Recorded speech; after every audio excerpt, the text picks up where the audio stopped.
Hola amigos, ¿qué tal? Bienvenidos a Mis Amigos y yo. En esta ocasión doy la bienvenida a un muy querido amigo, el padre René Pérez Díaz, sacerdote de la Congregación de los Misioneros Hijos del Inmaculado Corazón de María, también conocidos como los claretianos. Su principal enfoque es la evangelización y la misión, con énfasis en la predicación, la educación, el servicio pastoral y la promoción de la justicia social.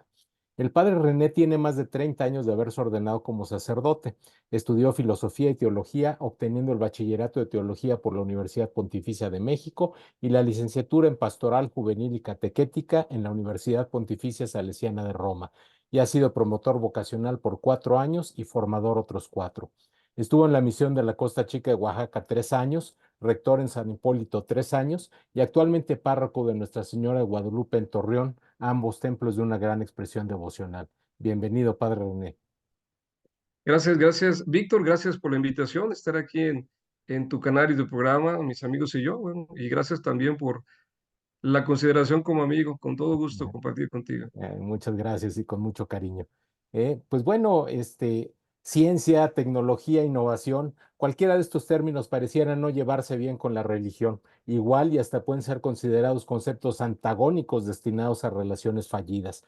Sin embargo, creo que la revolución tecnológica ha hecho que encuentre puntos de equilibrio para complementarse, ¿no? Incluso vemos un Papa Francisco muy activo siempre en X, ¿no? Lo que antes era Twitter, aplicaciones para leer la Biblia, páginas de internet de iglesias, no solo informando, sino tratando de jalar nuevos fieles, grupos de oración en WhatsApp que todos tenemos en nuestros celulares. Pues pareciera que se han gestionado adecuadamente las herramientas tecnológicas sin traicionar, entre comillas, su filosofía tradicional. Preparándome para esta entrevista, leí un encabezado en una revista que se llama Influence Magazine de un artículo de diciembre de 2021 que se llamaba la iglesia innovadora. El mensaje de Cristo no cambia, pero los métodos de la iglesia sí deberían cambiar. A veces debemos innovar para sobrevivir y creo que la pandemia fue un detonador de cambio para la iglesia. Te invitaría yo a una primera reflexión que aunque sonara algo muy amplio, espero que nos puedas ayudar tú mismo a crear un hilo conductor que nos enfoque. La Iglesia Católica es innovadora, lo ha hecho por convicción, por supervivencia. ¿Y cuáles son los mayores desafíos que enfrenta la Iglesia al intentar innovar y adaptarse a los cambios del mundo moderno? Y una pregunta de una respuesta tal vez un poco larga y compleja, pero empezaría diciendo, como dices, empezar a desenhebrar por ahí la madeja. La iglesia tiene una función también de conservar, y ahí es donde a lo mejor dice, innova, se reforma, evoluciona. Tiene también que conservar valores a lo largo del tiempo y tal vez sea parte de su ser institución, pero ciertamente hay cosas esenciales.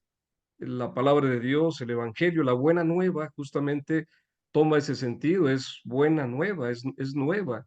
Y hay una interpretación que se adapta al tiempo, en una interpretación más profunda y esencial que hace Jesús, incluso de la ley de Moisés. Entonces la iglesia, digamos que tiene inscrita esta potencialidad de innovar, de adaptar, sin traicionar lo esencial, ¿no? Me parece que esta frase que mencionabas de esta fuente ha tenido que buscar nuevos métodos. La iglesia ha buscado a lo largo de los últimos años, sobre todo, y va a sonar un poquito extraño, pero desde el Concilio de Trento, la contrarreforma llamada, que también era una auténtica reforma de la iglesia, ha venido tratando de encontrar formas y maneras nuevas. ¿Y cuáles son los mayores retos? Mira, lo menciono ahorita, a lo mejor regresemos más adelante, pero lo primero es que la iglesia actualmente siga siendo creíble, ¿no? Es depositaria de una palabra que tiene que aprender y saber transmitir correctamente, y más allá de ser solamente maestra que vaya acompañando procesos, dirigiendo caminos, tiene que ser testigo de un acontecimiento. Fue el primer mensaje, vayan y comuniquen lo que han visto, oído y demás, ¿no? Ser testigo tiene que ser un reto, que tiene que ser bien salvado. Un reto inmediato también, justamente hablando de innovación, adaptación o reforma, es lograr tener una comunicación efectiva con las generaciones nuevas, que hoy en tema de religión y estructura parece que son mucho más críticas, y no perder esa comunicación me parece que es importante. Y lo que tú has dicho también, y habrá manera de profundizar, tenemos ante nosotros un continente digital, maneras nuevas, herramientas nuevas, que tenemos que saber utilizar, ¿no? Y un panorama todavía más retador, el tema de la inteligencia artificial, ¿no? Sí, y fíjate que yo creo que aquí le das justamente al clavo con algo que puede ser un hilo conductor de esta conversación, de esta reflexión, ¿no? Al final de cuentas, todo en la humanidad son grupos, ¿no? Grupos de personas, grupos de organizaciones, comunidades, lo que podríamos decir, ¿no? Entonces, al final la Iglesia Católica es también un grupo de personas que se ha formado como comunidades, ¿no? Tienen una fe común, pero sus expresiones pueden ser distintas y cada persona sabemos que al final es un individuo totalmente diferente, ¿no? Entonces, ¿cómo ha evolucionado la forma en que la iglesia se relaciona con la comunidad a lo largo del tiempo? Sí, hay que recordar, que la iglesia es milenaria, son 2000 años, como una institución, ¿no? No es que Jesús quisiera formar una religión, él formó un camino, una manera de relacionarse con su Padre, pero la iglesia en el primer siglo ya había habido una separación, la iglesia ortodoxa del Oriente, siglos después viene la iglesia protestante. Un concepto básico y es una consigna también de fondo es mantener esa unión, porque en lo esencial nos seguimos uniendo, identificando, ¿no? La iglesia es consciente, de hecho hay una definición, por ejemplo, de parroquia, hoy la tengo más presente, teniendo este encargo en la parroquia de Ciudad de Guadalupe. La parroquia justo se llama comunidad de comunidades, ¿no? Es decir, de qué manera lograr integrar grupos, colonias, realidades distintas, aunque haya denominadores comunes, en un mismo sentir, en una misma ruta, en un mismo camino. Yo creo que ahora el método tiene mucho que ver. La iglesia ha empezado un proceso que justamente agrupa, integra y une, porque habla comunión, participación y misión, y es el proceso sinodal. Un proceso que parece muy nuevo, tal vez muy innovador, pero realmente responde a la esencia de la iglesia. La iglesia se define en sí como asamblea, es la palabra y el origen etimológico, ¿no? Entonces la iglesia tiene que aprender a tener, vamos, una palabra que integre, que aglutine a los distintos sectores de la iglesia, tanto los conservadores, en un sentido más específico, como a estas corrientes también progresistas, un tanto liberales, porque en esencia me parece que estamos buscando lo mismo, construir el reino de Dios, seguir el evangelio de Jesús, pero sí buscar una manera de integrar. Yo creo que el proceso sinodal nos está haciendo más sensibles y encontrando métodos y maneras más adecuadas, ¿no? Sí, pues fíjate que ahorita me viene a la cabeza con lo que comentas, aquel proceso que vivimos hace un par de años, ¿no? De la arquidiócesis, en donde se hizo toda esta revisión, y yo te diría, fue un proceso bastante innovador, ¿no? Desde cómo lo hicimos, de la participación, de la apertura, de todo este camino, sinodal, etcétera. Entonces, yo creo que ese fue un buen ejercicio y además en comunidad, ¿no? Me acuerdo que hicimos estos, pues, especie de talleres donde se trabajábamos y que había una facilitación para llevar esto. Entonces, creo que fue un ejercicio innovador, además de la apertura para entender, a ver, existen dentro de la comunidad, de temas distintos, familias distintas, etcétera. Entonces, ahí hay una apertura y una innovación que también, se manifiesta, ¿no? Sí, definitivamente. Hoy el método sinodal e incluso es más específico todavía. Me acuerdo que en aquella ocasión había una metodología incluso muy democrática, ¿no? Quienes más coincidencias tuvieran, esa propuesta ganaba. Hoy este método es como todavía más abierto, creo que aterriza más esta diversidad, eh, se deja hablar a todos, no hay una primera ronda, digamos, de contraposición, no voy a rebatir la idea del otro, escucho lo que él me dice y busco qué me está también enriqueciendo mi mensaje y se terminan buscando coincidencias más que diferencias, aun sabiendo que hay maneras distintas, como lo mencionaste hace un momento, de ver las cosas, ¿no? Hay una iglesia que vive en sectores y en maneras de ver también la vida distinta, pero coincidiendo lo esencial. Yo creo que vamos en ese camino, Víctor. El sínodo, como sabemos, en su segunda sesión, para donde mande un documento, se va a tener en octubre de este año, pero creo que hemos ido creciendo y habrá que seguir invitando a que quienes estamos cercanos a ambientes de iglesia tengamos deseos también de decir lo que pensamos, ¿verdad? Porque esta integración no se da solamente si la iglesia dice, quiero escuchar, quiero caminar juntos, sino yo quiero también hacer iglesia más participativamente, ¿no? Sí, y bueno, justamente dentro de este hilo conductor de la comunicación, que no sea comunicación de una sola vía, ¿no? Que no sea un monólogo nada más de trato de comunicarte los caminos de la fe, sino también quiero escucharte y creo que se está haciendo bien, ¿no? Eh, Va un eh, caminito que falta todavía, pero creo que vamos bien. Sí, oye, fíjate que dentro de este tema de la comunicación pues, encontramos, ahorita por nombrar algunas, el YouVersion Bible, Pray.com, Laudate, Glow Bible, Jesuit Prayer, Holify, todas estas son herramientas y recursos para la práctica religiosa, ¿no? Todas estas famosas apps que nos ayudan a estudiar las escrituras, la vida espiritual. En pocas palabras, nos ayudan a conectarnos con nuestra fe. Incluso ya varios años, hace que te recuerdas que te platiqué de una convocatoria de un fondo que había de inversión para emprendedores que tuvieran propuestas de solución para temas religiosos, ¿no? Bueno, en Colombia existe el Banco de Iniciativas Interreligiosas en convenio con el Programa de las Naciones Unidas para el Desarrollo y en 2022 lanzó una convocatoria para apoyar financieramente 89 iniciativas e emprendimientos con algún fin en particular por ahí, creo que era para prevención del suicidio, algo así, ¿no? Entonces, padre, en esta era digital, ¿cómo ha adoptado la Iglesia Católica las nuevas tecnologías y los medios de comunicación para difundir su mensaje y mantenerse conectado a los fieles? Y aquí te pediría también una reflexión sobre tu experiencia al frente de la Pastoral de Comunicación de la provincia claretiana hace, no, hace poco tiempo, ¿no? Sí, diríamos por ahí coloquialmente, me das en mi mero mole, Víctor.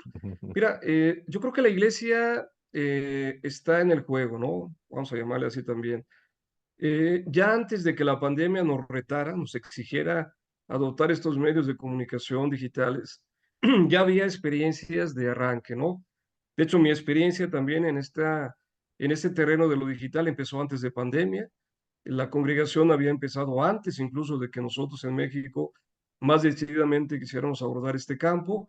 Es decir, la iglesia ya estaba presente, pero el factor detonante justamente fue esta gran necesidad donde nos puso pandemia, ¿no? Yo creo que se ha evolucionado, porque antes se hablaba, por ejemplo, TICs, nuevas tecnologías de la información y la comunicación, hay que utilizar las herramientas en beneficio de la evangelización. Luego se dio un salto. Ya no son herramientas, sino que es un campo de evangelización en el continente digital. Y luego se da un salto más todavía y se habla de una pastoral de la comunicación más amplia que utiliza estos medios y que evangeliza también en un medio digital. Entonces yo creo que ha sido parte de un proceso evolutivo también en la manera de abordarlo y entenderlo de unos tal vez 15 años. Y bueno, la experiencia ha sido muy gratificante. Mira, yo lo que compartías, yo fui formado en una especialización en pastoral juvenil. No es mi área la parte de comunicación, pero por una circunstancia que yo también pues identifico como voluntad de Dios, ¿no? En un momento se dio la oportunidad de empezar, había el equipo, había la oportunidad, había la manera, y ha sido una experiencia gratificante que me ha llevado a tratar de aprender no solo la parte técnica, sin ser un experto, entender que también en este mundo digital, en este continente, hay muchas posibilidades, ¿no? Salvando aquello que sea solamente los números, ¿no? Porque de repente parece que hay una locura por conseguir likes y seguidores, pero más bien que un mensaje, como se dice por ahí, lo que pasa en Internet y en las redes, ahí se queda, ¿no? Un mensaje bueno y de valores, pues permanezca y sea por ahí un factor de ayuda a alguna persona en algún momento. Creo que tiene mucho que ver con un principio pastoral carismático de los claretianos que tú mencionaste al comienzo, es el servicio a la palabra. Y San Antonio decía, válgase de todos los medios. Entonces, bueno, este medio digital es un medio muy ad hoc en el tiempo presente que la congregación está asumiendo, incluso a nivel general, pues con mucho interés, con recursos, con personas, ya imparte cursos de civil misioneros, ya busca hacer equipo también a nivel congregacional con los organismos, con las federaciones. Es decir, estamos dando pasos importantes y es gratificante porque incluso nos damos cuenta que en lo digital, en el espacio que ahorita estamos tú y yo compartiendo, también se da una relación, también se da un enriquecimiento. Es una oportunidad, no importa la distancia, tu Ciudad de México y yo Torreón, Coahuila, para que un momento de intercambio de ideas y de evangelización se vaya dando. Sí. Y fíjate que aquí junto un poquito la parte que mencionabas ahorita de los jóvenes y esto de la comunicación, porque a final de cuentas creo que cuando queremos dar un mensaje de mercadotecnia, pues lo primero que tenemos que ver es a ver cuál es nuestro segmento, a quién vamos dirigido y después saber dónde los encontramos, ¿no? Me acuerdo de mi papá cuando veíamos temas de la empresa de temas de agricultura. Oye, a ver, a los productores de berries quizá no los vamos a encontrar en Instagram, sino en la revista de la Asociación Nacional de Productores de Berries, ¿no? En algunos casos, pues la iglesia tiene su periódico desde la fe, ¿no? Para aquellos adultos que prefieren tomar el periódico y demás. Pero creo que la parte digital representó una cercanía mayor con los jóvenes, ¿no? Estos jóvenes que hoy en día pues quieren estar en Instagram y en el TikTok y estas cosas. Recordemos a los hermanos Sánchez Caballero, Brandenstein, que tenían su propio programa ahí en Claret TV y que trataban de eso, ¿no? De cómo acercarse a los jóvenes en lenguaje de jóvenes, ¿no? Entonces, ¿cómo has visto esta parte juntando lo que es la parte de la pastoral de jóvenes con la parte de comunicación? ¿Se ha entendido bien? ¿Qué esfuerzos crees que falta por hacer para que realmente tengamos mayor impacto cuando queremos llegar al público joven? Sí, bueno, pues digamos que ellos son los principales habitantes de la aldea digital, ¿no? Son generaciones que han nacido con este chip y es un medio, es un lenguaje, si queremos decirlo, un camino lenguaje de poder entrar en contacto con ellos. Yo creo que sí, está habiendo esfuerzos interesantes. En la congregación hay uno también que es justamente el programa que aglutina también esfuerzos de la familia claretiana y que es el camino de Claret, Claret Way. Es un programa digital que facilita espacios, momentos, intercambio digital. Y hay también en la iglesia el YouCat, por ejemplo, ¿no? Este catecismo para jóvenes que tiene plataformas digitales de interacción también. Es decir, creo que se están encontrando por ahí los espacios para entrar en contacto con ellos. Ahora, creo que también tú sacaste la palabra clave. Nos hace falta mayor claridad en la mercadotecnia, ¿no? Había un concepto por ahí, justamente el año que empezamos con esta experiencia, de Carlos Luna, que era un mercadólogo con esta idea. Hay un marketing religioso y tenemos que saber aplicarlo, dirigirlo al público debido, no solamente contentándonos con lo que ya tenemos, sino ir por los alejados, estuvieron y se fueron, y tener un producto un mensaje que también llegue a aquellos que nunca han estado. Pero si nosotros creemos en aquello que es de valor, saber entonces comunicarlo. Creo que por ahí tenemos todavía mucho que aprender, incluso superando por ahí esta cierta reticencia a ver lo que nosotros decimos con una dinámica de marketing. No estamos queriendo vender así literalmente, pero sí queremos que la gente acepte un mensaje, particularmente los jóvenes. Sí hay un camino recorrido, creo que te mencioné dos de congregacionales, pero hay un buen, Holify es una aplicación también, es bastante adaptada para los jóvenes, un poquito emulando esto de Spotify. Entonces, hay varias cosas que creo que sí se está llegando. Es el camino, es el lenguaje digital, es el lenguaje de los jóvenes, pero hay que seguir aprendiendo. Creo que todavía estamos por ahí inmersos en esa ruta, pero nos falta todavía encontrarle más, ¿no? Sí, claro, y digo, al final de cuentas no tendría por qué la religión no tener esa especialización, así como hay marketing político, ¿no? Que se ha vuelto una especialidad dentro de la rama. Creo que necesitamos más mercadólogos que se interesen por esta rama, ¿no? Y pueden entrarle. Y fíjate, ahorita me hiciste recordar buenos tiempos de Claret TV cuando andábamos ahí en el público echando reflexiones y ya ves las veces que me dieron oportunidad de estar también participando ahí al To- frente. Creo que reflexiones padrísimas las que se abrían, ¿no? Sí, sí, totalmente. Justo defendiendo pues el valor de lo digital, ¿no? Víctor. Creo que no solamente el mensaje, ¿no? Creo que nuestros programas han sido más para las personas adultas, ¿no? Edad media, en fin, no han sido específicamente para jóvenes, pero sí hemos creído que también los contenidos que van por ahí, a veces hemos jalado, también invitado a jóvenes, programas que tú mencionabas también, ¿no? Armando ruido, haciendo Ujú, lío, ¿no? ujú. Pero creo que todavía estamos en un camino de aprendizaje, ¿no? Claret TV va a cumplir desde la experiencia misma 6 años apenas. No somos todavía digamos, un proyecto consolidado. Hemos crecido, hemos aprendido. Ha habido también muchos programas, tú mencionabas, tú empezaste a continuar con nosotros desde Voces, Cámara y Acción. Había Ujú, un proyecto anterior que era justamente Reconexión Claret y ahora estamos en Tejiendo Sueños, pero han pasado más de 20 proyectos, ¿no? De duración de un año, de unos meses, de aparición semanal o mensual. Ahora estamos como que en ese formato, ¿no?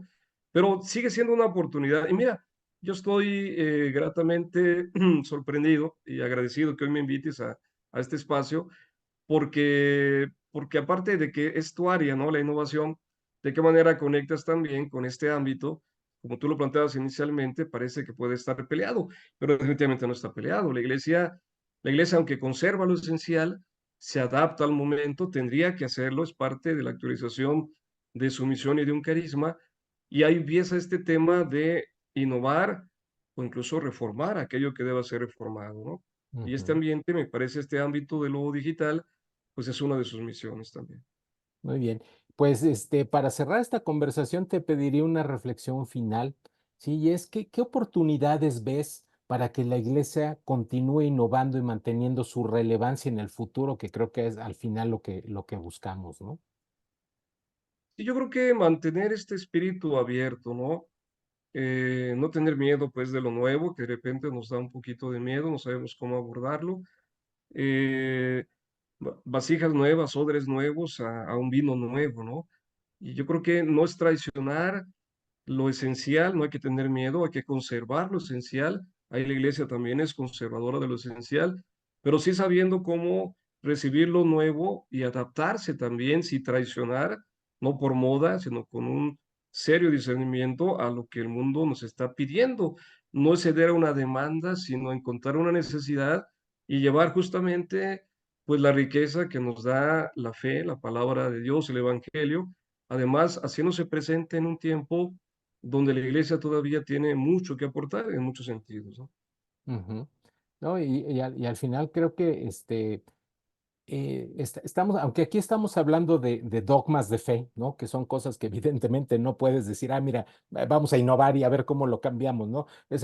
Pero esto lo traslado también en otros campos, como la ciencia de la administración, donde siguen siendo vigentes, y creo que es desafortunado que lo compare yo, pero a decirte que hay ciertos dogmas de fe también en la administración, que son principios que no se cambian, que los reconocemos que ahí están, pero que se enseñan ahora de manera diferente, se aplican de manera diferente. Entonces creo que hay una comparación que pudiera ser válida hasta cierto momento, ¿no? Totalmente. La manera tan pedagógica de Jesús decir, en la antigüedad se dijo, rescato al esencial y ahora yo les digo, ¿no? Es decir, la esencia de la ley, Jesús le daba un lenguaje y una aplicación muy concreta. Creo que va por ahí, ¿no? No se traiciona lo dogmático, lo absoluto, lo que le da fundamento, pero se encuentran maneras nuevas y, vamos, sin traicionar nada, que puedan seguir comunicando la esencia del mensaje, ¿no? Muy bien, muy bien. Pues querido padre René, te agradezco muchísimo Víctor. esta conversación. Me encanta, me emociona mucho cada semana poder estar con grandes amigos tratando temas tan importantes, ¿no? Espero que para nuestra audiencia sea muy gratificante también conocer un enfoque distinto de lo que la iglesia moderna es y está haciendo, ¿no? Sí, y al contrario, gracias a ti, Víctor. Mira, yo también solamente cerraría, tenemos un claro ejemplo, el Papa Francisco. Él acaba de cumplir 11 años de pontificado, tiene 87 años y es un hombre de una gran innovación, ¿no? Es un hombre que bueno, su historia es apasionante, ¿no? Es digna de un programa, pero quiero decir que ha sabido innovar, ha sabido llevar a la iglesia a espacios y tiempos donde creo que la iglesia empieza a tener ese aire que necesita. Así que bueno, gracias por la invitación y compartir contigo y gracias, amigo, también por seguir conectados a pesar de la distancia. Muchísimas gracias y pues yo los invito a todos a que nos sigan, a que se suscriban al canal, que nos den like si les gusta nuestro trabajo y sobre todo que también participen, ¿no? Que también no sea un monólogo aquí entre los que estamos, sino un diálogo con la comunidad que está al otro lado, que puedan participar de estas reflexiones y darnos a conocer sus puntos de vista, que estaremos muy atentos a ellos. Les agradezco mucho y hasta pronto. Buenas noches. Buenas noches, gracias.